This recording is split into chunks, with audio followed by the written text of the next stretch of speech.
Good afternoon, everyone. At this time, please join me for the recital of the National Pledge.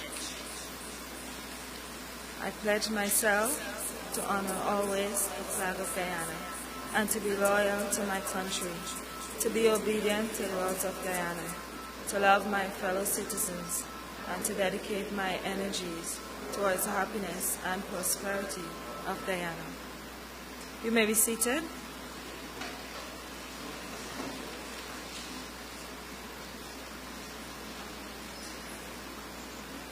I am Shadella Hodge, and I will be your chairperson for this afternoon's proceedings. Honorable Mohabir Anil Nandalal, Minister of Legal Affairs. Adele Cole Clark, Permanent Secretary, Ministry of Legal Affairs. In our absence, Professor Paloma Mohammed Martin, 11th Vice Chancellor of the University of Guyana. Dr. Melissa Eiffel, Deputy Vice Chancellor, Institutional Advancement. Mr. Nicolan Elliott, Director of Prisons. Deputy Director of Prisons, Mr. Kevin Pilgrim, representative of the International Development Bank.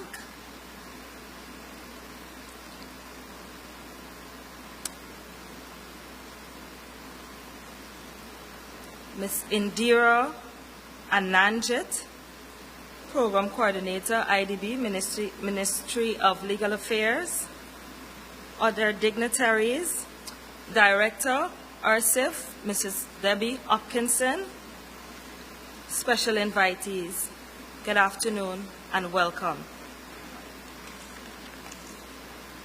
This ceremony marks the launch of a strategic and relevant course geared at equipping our servicemen and women within the prison service with the necessary skills and competencies to help in bridging the treatment gap of mental, neurological, and substance abuse disorders that exist within. At this time, please permit a recording of the opening remarks by our Vice Chancellor, who, due to an exigency, is unable to attend today's proceedings. Thank you.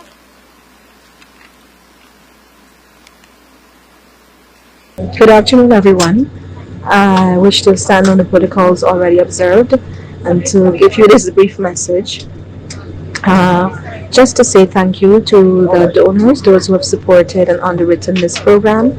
DVC for Institutional Advancement, Dr. Lisa Eiffel, and Dr. Debbie Hopkinson, the Director of the Institute for Human Resilience, Strategic Security in the Future, and all those who have worked to put this program together this afternoon, as well as the course. I'd like to extend a special thanks and special commendation to the Director of Prisons for his strategic vision and his insistence on ensuring that his people were trained. I'm sorry, I apologize for the background noise. You recognize that I'm not in a place where I can control the noise. My apologies for that.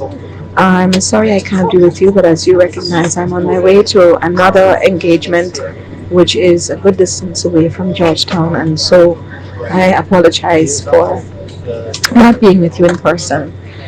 For those persons who are taking the course and beginning this journey, we hope to see you at the graduation. I'll be sure to be there. I want to make sure that there's 100% participation and nobody drops out. So please take this as an early guidance to you with regard to ensuring that you are able to focus and complete. This activity is in synergy with Government of Guyana policy, which puts national security at the center of national development. Of course, if we have a secure nation and its citizens are secure and productive, then we can harness the potential of all citizens, including those who have found themselves in contact with law, to drive the development of the country. It's therefore commendable that the prison service should be training its staff, and others to ensure that they are not left out of this context that is all important for Guyana. Thank you. Blessings to you all, and God bless you. I think I can say that no one will drop out from this program, as the Vice Chancellor is advising. I've had the privilege of working with the students in cohort 1, and everyone seems to be having, if I could use the word, a wonderful time as they find the program to be very interesting. At this time, let's make welcome to Dr. Melissa Eiffel as she comes to make brief remarks.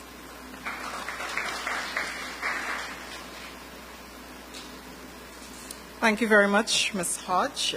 All protocols having been already observed, please allow me to welcome Honorable Minister to the University, Honorable PS, Director of Prisons, and Ms. Anjidi. Thank you very much for all the work that has been done in terms of bringing this particular program to this point. My task this afternoon is really to just give a brief overview of the course, but before we do that, I would really like to express my appreciation to a number of bodies that were very instrumental in this entire collaboration. The collaboration between the University of Guyana, the Guyana Prison Service, and the University of Leicester started in 2016. And 8 years later, we have done a number of what I believe to be very important projects, including writing the history of the Guyana Prison Service, which hadn't been written before, and doing this 4-year project on mental, neurological, and substance abuse disorders in Guyana's jail from 1825 to the present day. And it was out of this particular research that this course was designed. And so I would like to express my thanks to all our collaboration partners, the Psychiatric Hospital, the Ministry of Health, in particular the Mental Health Unit, Red Thread, Specialists in Sustained Youth Development and Research, the British High Commission, the Guyana Judiciary, IDB, HMP Leicester, ESRC UK, the Ministry of Home Affairs, and the Ministry of Legal Affairs. We are very grateful for your support in this particular endeavor. This course, Mental, Neurological, and Substance Abuse Disorders, a First Responders Training, really is a professional development course. We anticipate that those persons who are taking this course are going to have some level of proficiency in the prison system. So we are targeting prison officers, welfare officers, nurses. In fact, ultimately, what the expectation and the hope is that all prison officers who interact with prisoners who might be affected by MSN disorders on a daily basis will receive this training. Our aim is to conduct this training in batches of 30.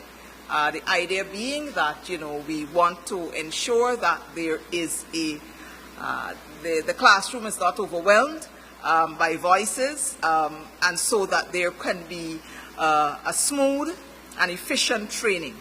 At the completion of the course, a certificate will be awarded by the University of Guyana. And I would like to extend my deepest thanks to Indira and the IDB and the Ministry of Legal Affairs for providing the funding for training the first batch of 60 officers, 2 batches of 30s. The rationale for the course. Similar to physical first aid, timely and adequate assistance provided by mental, neurological, and substance abuse first aiders can prevent more serious problems from developing. And this is a greatly needed skill, particularly within the extremely stressful and traumatic context of prisons. Apart from human suffering, mental, neurological, and substance abuse disorders also contribute greatly to an organization's costs. And such costs can include decline in productivity, staff disengagement, staff loss, and accidents. And so training in MNS disorders in this course, we anticipate will lead to cost savings and enhance officer performance. The course is designed to build the capacity of prison officers, welfare officers, auxiliary medical staff, to become first responders and to detect, intervene, offer basic support and referrals to persons affected by MSN disorders in the Guyana Prison Service. And this really is not just specific to prisoners. They could recognize that there's a crisis among their fellow officers and make this particular referral. And so the aim is to better equip all officers and staff with the competencies to help bridge the treatment gap of MNS disorders that currently exist within the Guyana Prison Service. Briefly, what will the course entail? Officers will have basic knowledge of risk factors, signs, symptoms, and types of mental, neurological, and substance use disorders and basic management of these disorders. They will learn about the history and the current context and manifestations of MSN disorders within the prison service. That's what the research was focused on. They will learn to recognize emergencies and how to safely manage them within a prison context.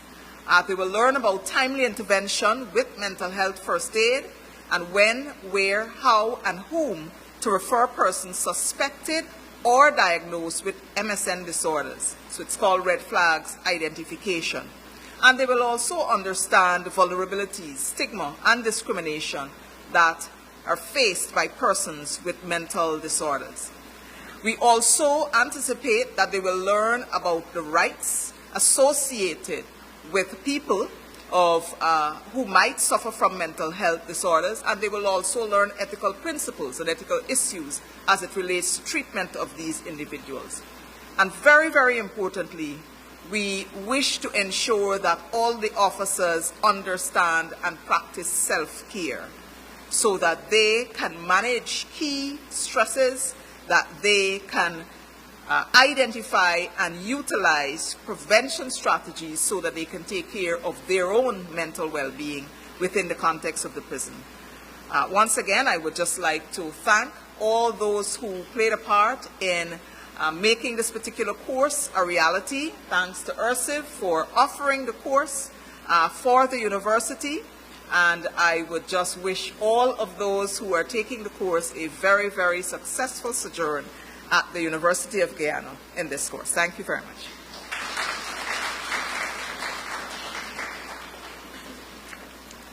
Thank you, Dr. Eiffel. Participants of this program, I see you are in for a great treat, if I should say that, in making your job much more easier in serving the people of Guyana. At this time, let's welcome Mr. Nicolon Elliott, Director of Prisons, as he comes to make remarks. Thank you very much, Madam Chairperson. Please allow me to stand on all protocols already observed. However, I wish to acknowledge the presence of Honorable Attorney General and Madam P.S. Good afternoon to all.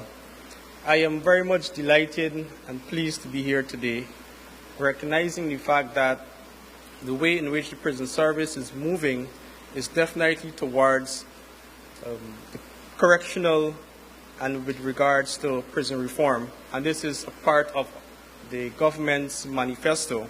As you may be aware, the prison service is going through a series of developmental changes. And of course, the training methods and the needs assessment needs to be changed. Hence, we would have partnered with the University of Guyana with regards to reviewing our training needs assessment. And hence, we're here because we recognize the fact that training is an ongoing process. And in keeping with all of the human rights approaches, best practices in prisons, definitely our training program must suit the needs of the current day population. To the participants, I trust that this training program would enable you to be that professional person that you ought to be, because you are expected to be professional. The level of the public confidence and trust in the organization depends on your attitude, depends on your response to incidents and issues. Of course, notwithstanding it's a complex environment, professionalism always counts. I wish to thank the Attorney General and the IDB for their approach to us with regards to supporting the criminal justice system by reducing overcrowding. And of course, you can see the stats, and we are currently at 18 or 13% recidivism rate, and our overcrowding capacity has since been reduced because of the number of infrastructural developments that is ongoing.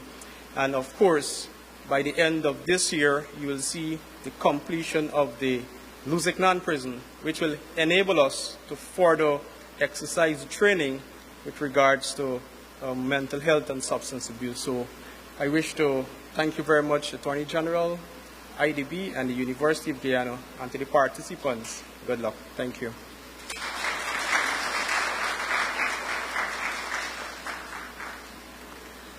I believe it goes without saying the task that our servicemen and women have, and so, Director, it must be noted and commended that they're not just expected to function, but they're being prepared for the task at hand, and so that is complimentary. At this time, let's make welcome to the Honorable Mohabir Anil Nandalal as he comes to give his keynote address. Thank you very much. Please be seated. Thank you. Thank you. Permanent Secretary of the Ministry of Legal Affairs, Professor Melissa Eiffel, Indira Ananjit. Where is she? Indira Ananjit. Of course, the Director of Prisons. Ladies and gentlemen, good afternoon. And first of all, let me say how happy I am to first be afforded an opportunity to speak here this afternoon, but more importantly, to be associated with this new and fundamentally important initiative. We are all Guyanese. We grew up in this society, whether you grew up in one of the urban areas of Guyana or whether you grew up in one of the rural areas of Guyana, our experiences are strikingly similar. So we know of the cruel society in which we live. We know that historically we never appreciated the sad reality that mental health, neurological problems, and even substance abuse are medical conditions that require medical interventions of a highly specialized type. And in our failure to do so, we have been very cruel, we have been very inhuman, we have been very unkind, and I use some of the mildest adjectives, to persons who are afflicted with these sicknesses.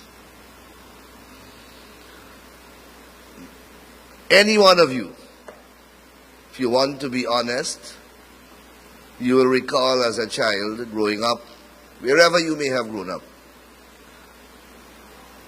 pelting people who you think were mad people, ill-treating drug addicts and persons with mental problems. And you don't have to be ashamed of it. That's the culture in which we were socialized. We were not taught that those are wrong things.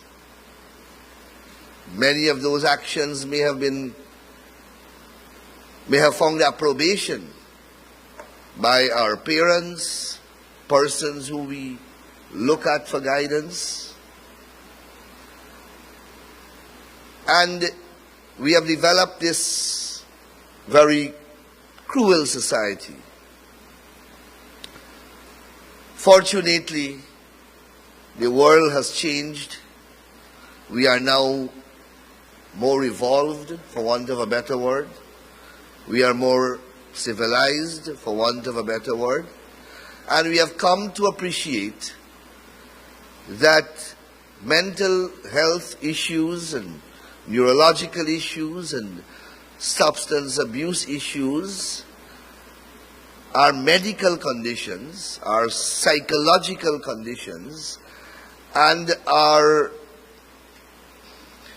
deficiencies in our people that we have to treat. Because of the neglect historically, and because of our failure to appreciate the problem, we have never historically addressed the problem, so we have large numbers of persons with these medical afflictions walking our streets. But as I said, we have come to some sense of realization, and we have recognized the need to address it. Even when we had recognized the need to address it maybe a few years ago, we did not have the resources to do so. We could have barely provided for and catered for those of us who are healthy. Moreover, those who were afflicted with these types of mental issues and medical issues. Now, not only do we have the realization, and we are now sensitive to these issues, we are now fortunate to have the resources, maybe not all the resources now, but we are likely to get the resources in the near future to address these problems in the way that they should be addressed. And we are here in this very simple room, in this simple ceremony. We are part of that very historic process where we have recognized the issue and we have the resources and we are moving now to address it. Now, and we are doing so across the country. So at the level of central government, for example, we have enacted a most modern mental health legislation. It has an entire governance structure, staffed with appropriately qualified personnel, and it embraces all the modern principles and modern concepts in respect of how to manage mental health in a country, as a government, and in public and private institutions. So we have the regulatory framework in place. We have a policy directive in place, and we are now in the process of unfolding that across the country. So that's at the level of the government across the country. Now, this initiative is directed specifically to our penal system, our prison system. And if we and in order to solve any problem, we first have to accept the problem. And then you chart a course of solution. So if we accept that we were neglecting this issue across the society, And you know and we know how our penal institutions were viewed and how prisoners were viewed. Prisoners, traditionally and conventionally in our society, are to be completely ostracized and to be punished severely for the wrongs that they have committed. That's our traditional, historical view of our prisoners. And the prison system must be that penal institution, that punitive institution that must punish wrongdoers. So if we were neglecting them when they were out there in our free society, you could imagine the level of neglect in a system that we have agreed societally to ostracize, and that we have agreed societally must be highly punitive and not open to sensitivities and idiosyncrasies and so on. You got a medical issue, well, you bear your chief once you go in jail. You're either dead or you live. Because we felt that that place was not fit for proper human beings. All of that is now changing. It has changed across the globe, and it is changing in Guyana. So, our penal system is no longer expected to only be punitive. It has to be reformative and rehabilitative. So more and more we have policies and programs that have their sufficient content of punitive measures, because at the end of the day, it's not a five-star hotel, it's a prison. And it must never lose that character. And punishment, once you commit a crime, you have to be punished for that crime. So nothing that I am saying is intended to be interpreted as diluting punishment so as to make criminal conduct less deterrent. Remember, one of the functions of punishment is to deter.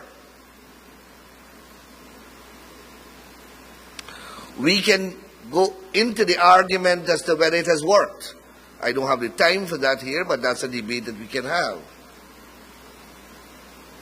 Did hanging for 300 years stop murder?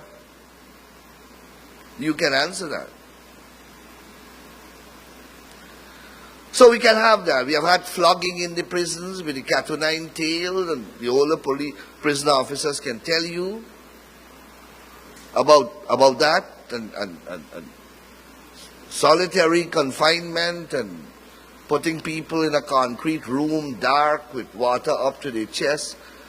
All kinds of things we have had in the prisons, and perhaps they still exist. But they are being used less and less. Flogging, I believe we have abolished that now.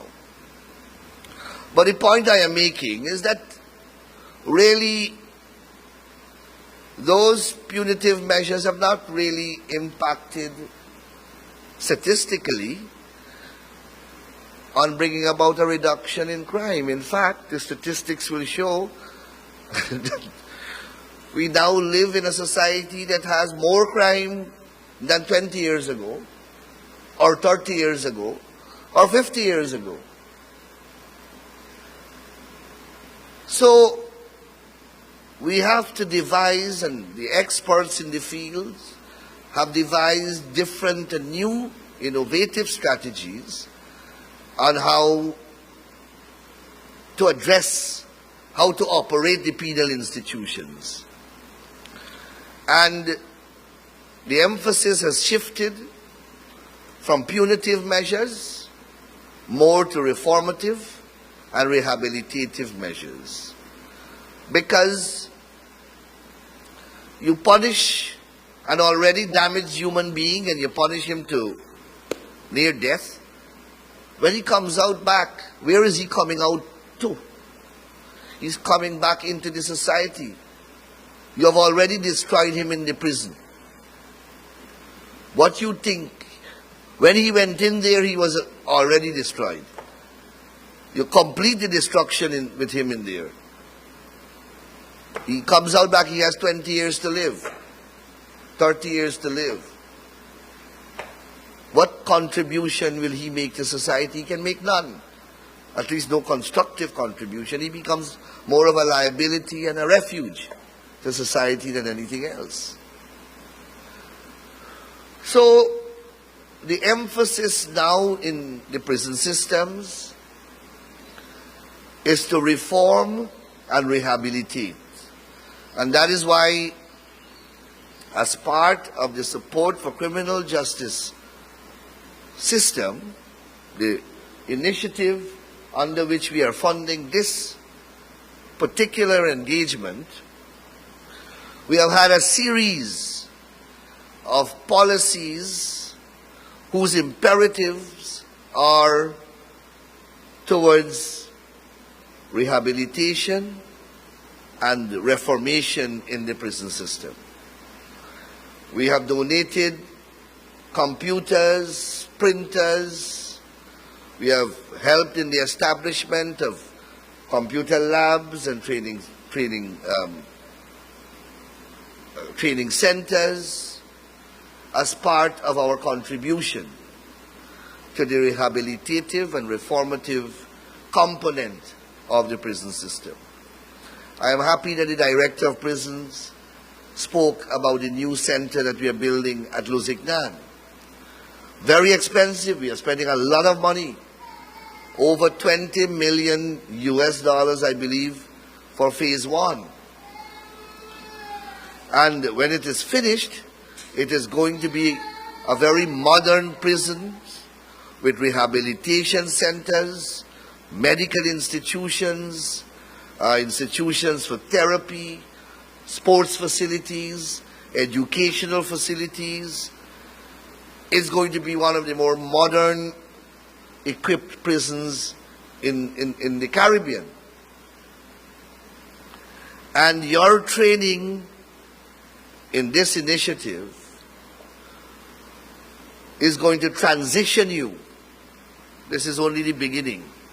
It will transition you to the new environment and the new policy framework and the new regulatory framework that will govern the prisons.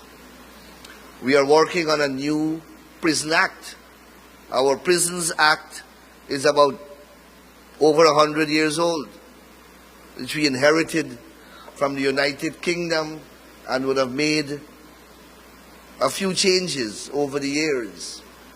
You can't have that statutory framework, that regulatory framework governing a prison in 2024. It can't work.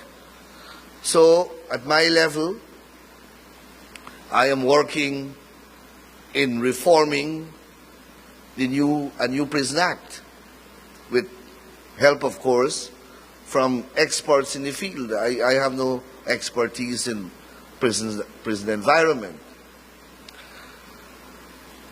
So this training is part and parcel of that general policy direction in which we have to move in our penal institutions. Here you're dealing with the narrow concept of mental health, neurological and substance abuse disorders. You know, we have a lot of mental health issues out here, more so in the prisons. You have psychological disorders, and obviously you have substance abuse. We sentence people every day who are addicts. What do you think is happening to them? They are addicts. Ordinarily, they have to go through a whole, in a first world country, they have to go through processes and processes before they can kick that habit.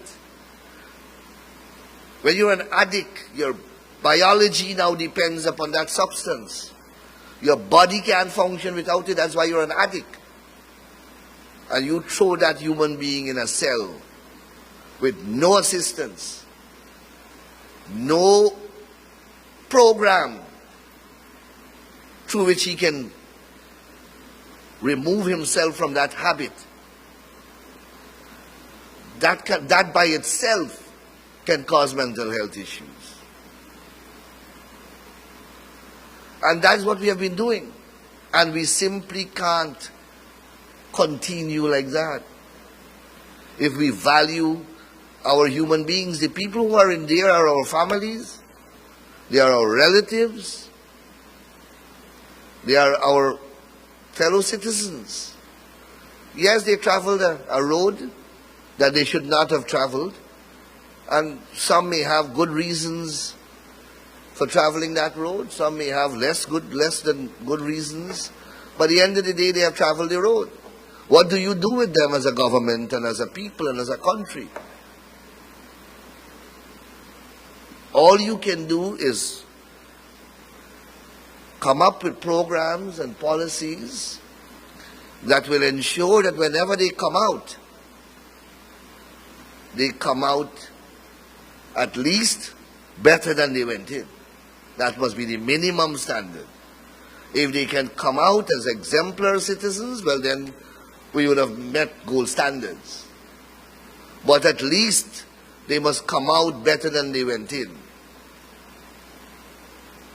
so that they can integrate in our society smoothly. And ultimately, they can make a constructive contribution to our society. The prison chief spoke about recidivism. It is reducing, and that is a remarkable achievement. It means that the prisons, you are doing something right, because the rate at which we have the repetition has reduced. It means that you are churning out better people than you are taking in. Therefore, you are doing something that is having a positive impact upon them in there. We need to work with you, we need to train you, and we need to equip you with that which is necessary to continue that in an upward way, so that we have better persons progressively coming out of the prison system. I know of people who went into prisons in Guyana and started to study law. They came out and then they became lawyers. One former Minister of Home Affairs started to study law when he was in prison. Came out, became a lawyer, and became a minister of the government. And that was during the hard times. I say that to you that in far more encouraging circumstances and in a far more conducive environment, we can produce good people coming out of the system. And this initiative is intended to do just that, with the primary focus on mental health and substance disorder. Many more initiatives will come on board. This is, as I said, just one.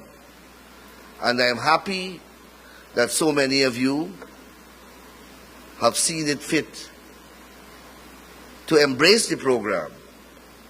I am hoping in the not too distant future we can do more batches and expand the focus of the training to deal with other issues that you know more than me that are affecting our prison population. So I want to thank all of you for, first of all, showing an interest and being willing participants to this program. I want to thank the University of Guyana for accepting our request to do the program. I want to thank the IDB for their funding of this initiative. And I want to thank the Director of Prisons for working with us in facilitating this engagement. As I said, we are going to have many more such initiatives, and I want to congratulate you beforehand because I know that you will succeed. I heard the admonition from the Vice Chancellor that you are not going to drop out. I don't think that you will drop out. I hope that none of you will drop out. And I wish you all the best in using your training to help the prison population, because that's the whole purpose of it, so that we can have a healthier prison population and we can have a more educated prison population. I thank you very much for your attention.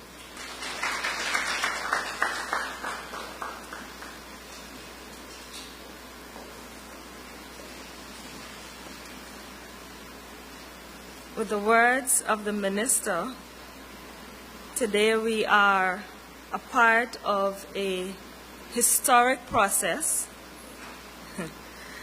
in our prison system, and we know it goes without saying that this would not have been possible without some expertise, hard work, and resources of some key personnel and agencies.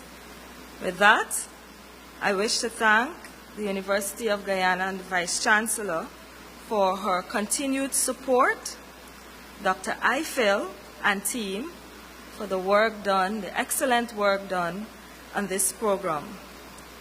I wish to also thank you, Minister of Legal Affairs, the PS, and Ms. Ananjit for your support as well.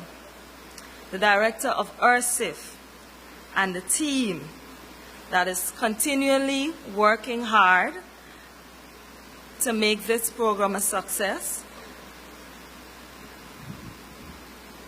in putting all arrangements and having everything done smoothly. I wish to acknowledge the work of the registry as well in getting this program going on time.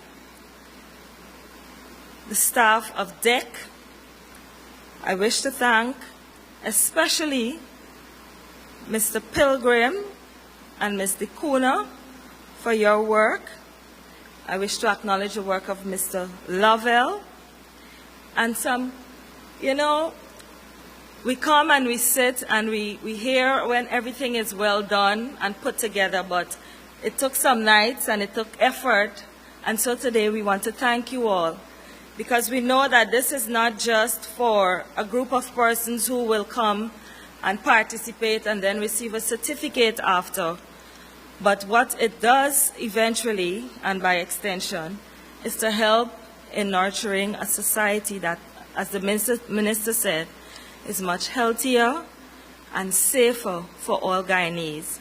And so to the participants of this program, I wish to encourage you to make good use of this opportunity, not just to attend a class and receive a certificate, but to see it as personal development and to see this as an opportunity that you can use to be a part and contribute to making Guyana safer and healthier. I wish to thank you for your presence here today as we bring this ceremony to a close. Thank you all.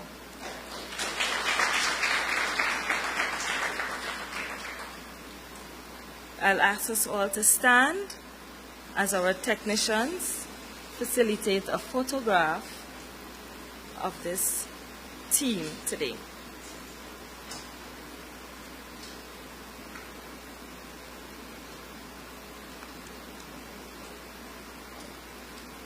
What is it?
At this point, you're invited to some light refreshments and a time of fellowship.